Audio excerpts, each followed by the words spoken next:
Hi everyone, welcome to Crafting with a Cocktail, where we make crafts and cocktails all in one segment.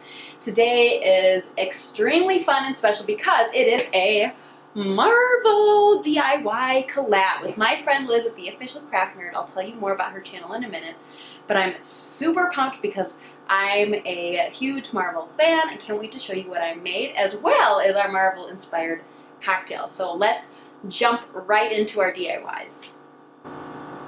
Cheers! Honestly, I'm obsessed with all my DIYs today, but I'm gonna say it anyways. This one is one of my favorites. I made this using a hat box that I got for free from my school library that the librarian was getting rid of and asked if I wanted, and I said, sure, I can make something with that. So I spray painted the inside of it black because it had some like patterns and stuff in there, and then I broke open my comic books. Now, I bought a bunch of comic books for the reason for crafting, so don't come for me if you're worried about the comic books. They're totally fine. I bought them for crafting. But I bought a bunch of them at half-priced books when I was living in Wisconsin. I don't think there's one here in New Mexico, but I always check the clearance section because there are some for like 50 cents to $1, and so that's what I'm working with here. And I'm really just looking at different types of imagery that I would like to see, as well as some that would be good for background images and some for main images. For the top of my box, I wanted to put in my favorite Marvel character, who is the Hulk. I'm not actually sure why he's my favorite, but he is. So I consider him like the centerpiece of the top of my box. I really want it to stand out, so I'm cutting out a huge picture of him with some of the other Avengers down below him and figure out how I'm going to position him on there. Then I'm taking some glossy Mod Podge, just this little tube that I bought at the Dollar Tree, and I'm going to start sticking down some background images. So for this area, I kind of looked for images in the comic books that didn't have a lot going on because I knew most of it would be covered up by my main picture. If I had a lot going on, I felt like I would miss out on some images I liked or that it would take away from the main image. So again, these are just kind of plain background images, and I'm just laying them where they would fit around my centerpiece image or my focal point.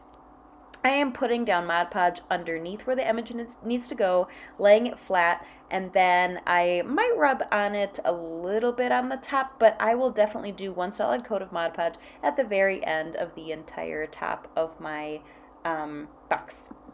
I want to especially show you this technique of how I'm getting the edges of the comic book chunks to go along with the roundness of the edge of the box. So I'm just taking a scissors and cutting little strips as I go and just cutting them up to the edge of where the box is already Mod Podged down.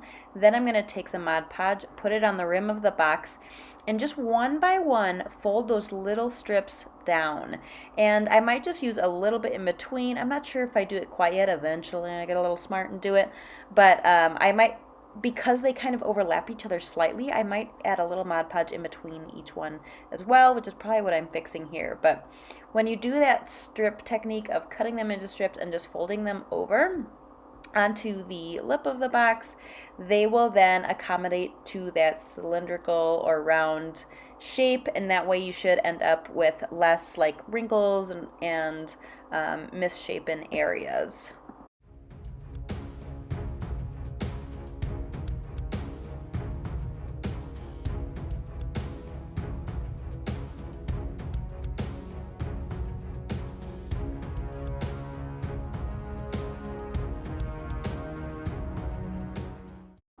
I also wanted to show you here that you can do it the opposite way and line up the bottom of a strip on the rim of the, oh man, hat box. I almost forgot. Guys, it's tired, okay? It's tired. It's late. Jesus. Anyways, I'm cutting that into strips on the top there and then folding it over to cover part of the top of the hat box. And once I've got all that laid down, Like I said, I just used some Mod Podge, and here I am just kind of going in between each one to really make sure it sticks down. But once I've got that going for me, I'm going to go straight ahead for my main character here, which, like I said, is the Hulk, and then the characters that are below him. So I'm going to focus on that big piece right in the middle of my hat box, so it really stands out. I recommend using a large image if you can for this to really make it a focal point and really kind of pop out at you. Otherwise, you could collage it like normal, but I knew that I wanted to show my favorite Marvel character on the top. Once every little inch and centimeter is full of some sort of piece of a comic strip, I'm going to go around with a solid layer of Mod Podge. Now, to pop some of the bubbles and the wrinkles, and I mean some of the bigger ones, you could use an X-Acto knife. I didn't have mine handy at this moment, so I'm using my rotary cutter. Don't come for me. I cleaned it off real good. We're all good to go. But that will actually flatten some of those out. So I just kind of pop some of the bubbles and then go back over with Mod Podge. Sometimes I press it down with like my nail, but it works totally fine. Then I realized the bottom of my box had a bunch of florals on it, so I painted that completely black and waited for it to dry before the next step. Now I'm going to use the remainder of all of my cut pieces, and of course cut some as I go if I need to, and start covering the base of my box. I'm putting things upside down right now just because I was trying to line them up with the bottom, and the top is still tacky. As you can see, I got a little bit of the paint off, but don't worry, I fix up any mistakes at the end. I don't show it on camera, but I do go over and paint over black anywhere where I might have gotten a fingerprint or whatnot, which you will see a little bit here because I got a little impatient. So just like the front, or excuse me, the top of the box, I'm going first with some kind of more basic background pieces that I wouldn't mind getting covered up, because there are some little clips that have some characters I enjoy or colors that I like that I really want to stand out. So I'm just going around and covering large chunks of areas with some strips that, with some comic strips that don't have a lot going on for them, and then I start getting a little bit pickier and start putting in ones that I like, certain characters, cutting different shapes, and going on with it that way.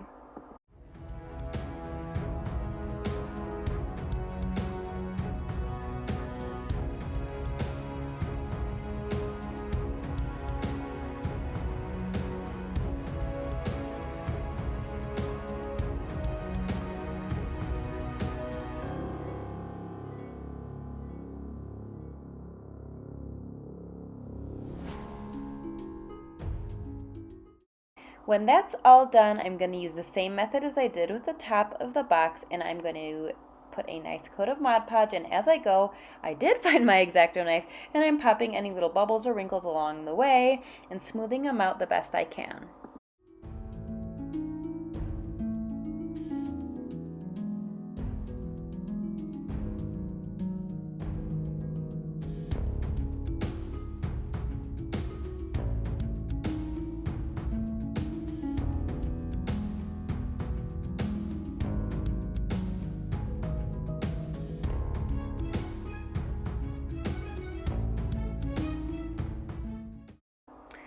When all of my Mod Podge is dry, and I did wait quite a while for it to be completely dry, I'm just going in with some scissors and cutting around any extra strips that are hanging off the edge of both the top of the box and the base of the box to make sure it all just kind of fits nice and tight together, which it did, and I honestly am so excited about how this turned out.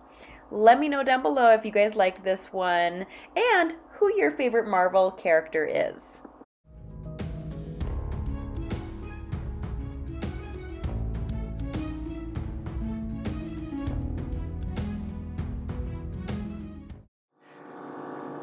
All right, today's drink is extra special. We are making a Hulk Smash Punch. So let's check out how we made it. Today's Hulk Smash Punch is so easy. You just need citrus soda, lemon lime popsicle, and a fresh lemon and lime. I'm starting out by cutting up my citrus. By the way, I am making a non-alcoholic version today. I know some of you don't drink and have been asking for a mocktail, so today is it. But if you do want to try this out as an alcoholic cocktail or punch, all you have to do is add in some vodka. By the way, you can make this as big or as small of a recipe you want, but I am just making a single serve version, so I'm throwing all of my citrus into my glass. I used basically the whole lime and about maybe 3 slices of the lemon. Then I stick my lime popsicle in there. You could use lime sherbet or lime sorbet.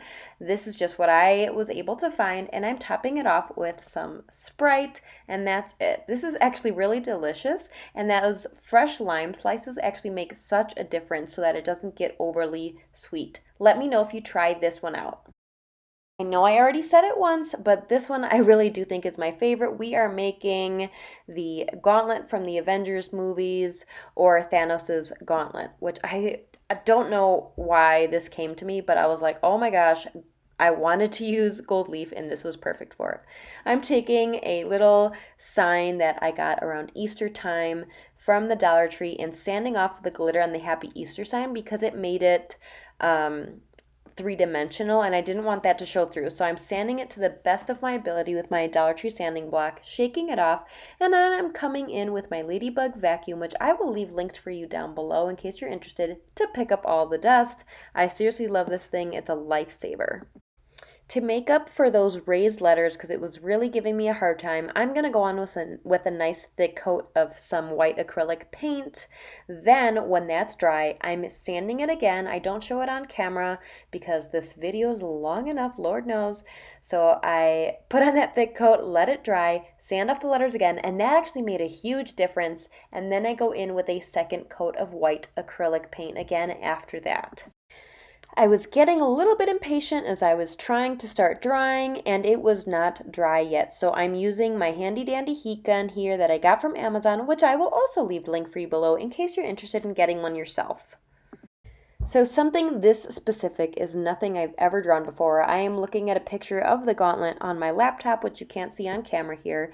I'm taking my time sketching this out. I know you might not be able to see it the greatest with pencil. I do go back in with marker in a minute so that you can see it better. And I know in previous videos I sometimes go straight in with a marker so you can see it, but this was something that had a lot of detail and was really unique shape and variety of shapes, so I did want to sketch it out with pencil first just so you can see it. And I left both footages in here because I know some of you really enjoy the artistic side of my channel.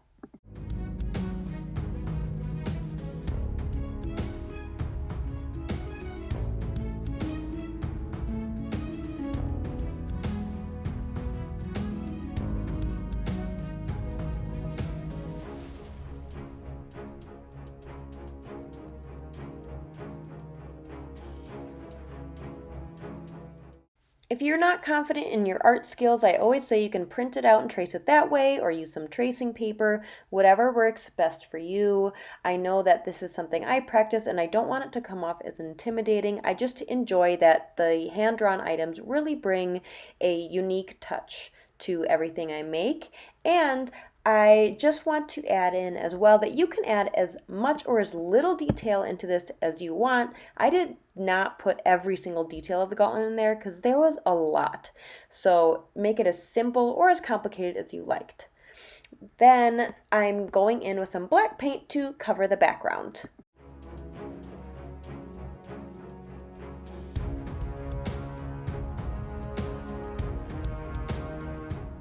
For the gauntlet itself, I'm going to paint it all with a mustardy color. It actually ended up being perfect that I did that marker underneath because you can still see the lines, which means I can cover this whole thing and still be able to see it and outline it again in just a minute. So I won't show you all the footage here, but I'm just covering the entire gauntlet with this mustard color.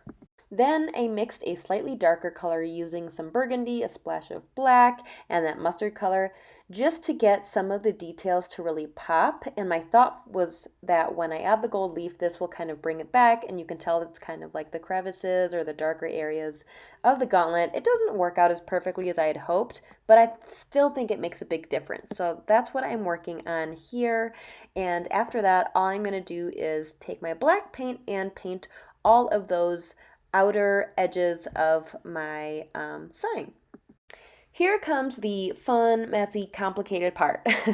We are adding the gold leaf. I'm going in with a brush and some Mod Podge, and I'm just painting the sections I want with gold leaf. So I was just going to paint different sections in between that darker brownish outline because I wanted that outline to stick out.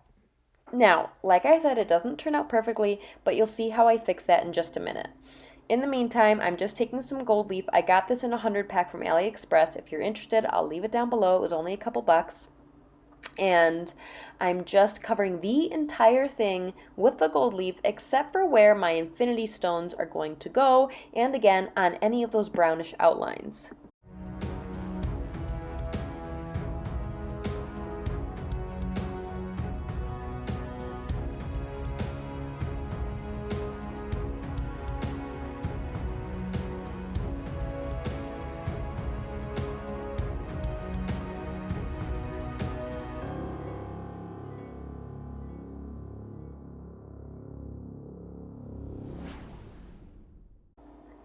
When it's completely covered and somewhat dry, or mostly dry, I'm taking a dry chippy brush and brushing off all the excess the best of my ability.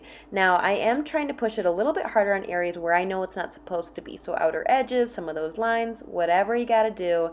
And then again, using my handy dandy ladybug to clean up the mess, not only on the table, but on the painting itself. Then I'm going back in with more Mod Podge and more gold leaf and filling in any of the cracks. And I do this process a couple times until I'm happy with the gold leaf coverage.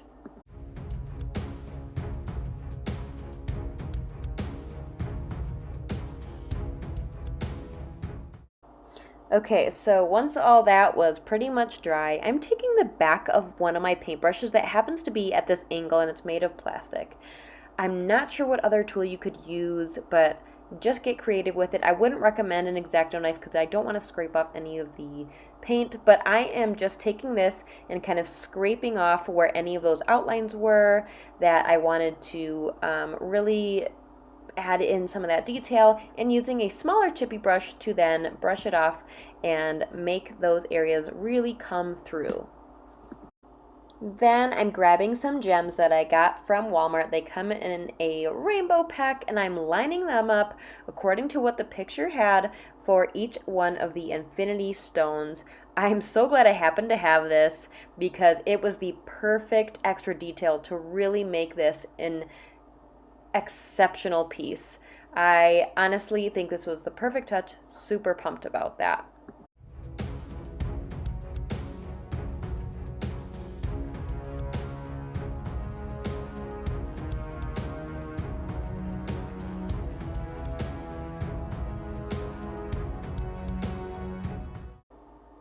Then for a slightly more oval-sized gem, I'm using the green centerpiece from one of these stickers that I got from Dollar Tree that actually was sent to me from the official craft nerd, so thank you, Liz. And I'm gluing that one down for the thumb. I didn't have anything big enough for the large infinity stone right on the back of the hand. So what I did was I painted it the color that I need to be underneath and use a clear marble or gem that you see in like fish bowls or whatever. They come in a multi-pack, like a big bag at Dollar Tree, and I put down a layer of Mod Podge on it because I knew that the hot glue would not stick to the painting, and then I hot glue it on once that Mod Podge layer was dry on my gem.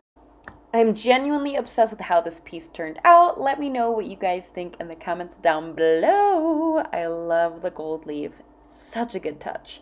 Let's check out the official craft nerd. Liz is the shabby chic rock star. She has really been doing such a beautiful job at making shabby chic creations as well as some farmhouse. And I knew that she loved comic book characters like I do because I always see her little Groot watching her creator DIYs. So I knew she'd be perfect for this collab. Thank you so much, Liz, for doing this with me. And if you don't know anything about her, check her out at the links in my description. Last but not least, we are making this kind of movie poster, comic book cover inspired piece. I really loved this cover with the Spider-Man on it, so I just felt like I really wanted to highlight it. So first I am taking the comic book cover that I want to create into this and then measuring it out with my paint sticks to see how big of a piece of cardboard I need. Then I follow with my X-Acto knife and my cutting mat and cut it out to the size that I need for this. I'm not going to give those dimensions because I don't know what size book cover image you might have. I also want to mention, if you don't have anything like this, you can look on the internet for this one or that first piece and just download a bunch of pictures and cut them out and collage them or create them that way. I also want to mention there are so many amazing characters that I didn't feature in today's video, like the Black Panther I really wanted to create a piece for, but to be honest, I just kind of ran out of time between everything that I've got going on for me. And so if you would like to see a part 2 to these Marvel DIYs or anything else that you would like to see, please let me know in the comments down below. I would super appreciate it. Like I said, I would love to see something like Black Panther themed in the future, and even if you don't request it, you might see it anyways. As you can see here, I used my straight edge and my X-Acto knife to cut out the image that I wanted. I accidentally wrinkled or like crumpled a little piece of it, so I just fixed it with a little bit of glue and attaching a fresh little piece of paper onto the back, and it looks brand new. So I didn't really want to play with Mod Podge again, and I didn't want to deal with the wrinkles, and I really wanted the authenticity of this because it's got like that authentic paper feel. Does that make sense? It's like not glossy, it just feels like old newspaper or something. So I am just hot gluing the edges and a few pieces in the middle of my piece down onto the cardboard, again leaving space for where I want those paint sticks. These are paint stir sticks that my boyfriend picked up for me at the hardware store, and he actually cut them down to size. Here's a funny tip that we figured out. If your hand saw is way too aggressive for something this small, we just used a bread knife, like the bread cutting knife that has the teeth on it. Then we just sanded it down, and that was it. So I am essentially staining these a black color. I didn't want it to be flat black. I just kind of wanted some of that wood grain to pop through. So what I'm doing actually is taking a baby wipe and dipping it into both a tiny dot of black paint and some clear wax, and that helps the wood grain really shine through on this.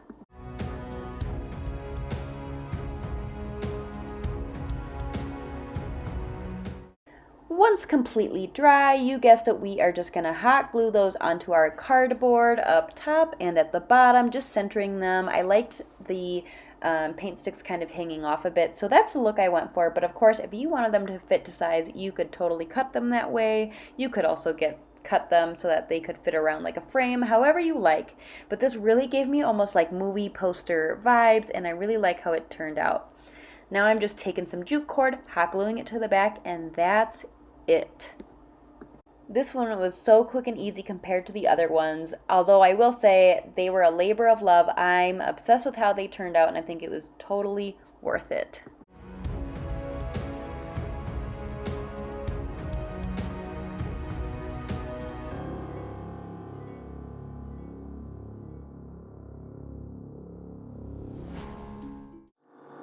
I want to extend a special cheers to any of you who are new here. I hope you stay and subscribe. I'm really getting in the groove of making DIYs that I like, including, again, today's Marvel collab. Super pumped about that. I really wanted to incorporate a Black Panther DIY, but didn't quite have the time before this collab. So if you'd like to see that, definitely let me know down below. And when you like, share, and comment on my video, it actually really helps support my channel to grow. It helps people find my video because it gets recommended more. So please like up this video, comment, and share with anyone who you think would like it. I hope you enjoyed all of these DIYs, and I can't wait to see you next time. Bye.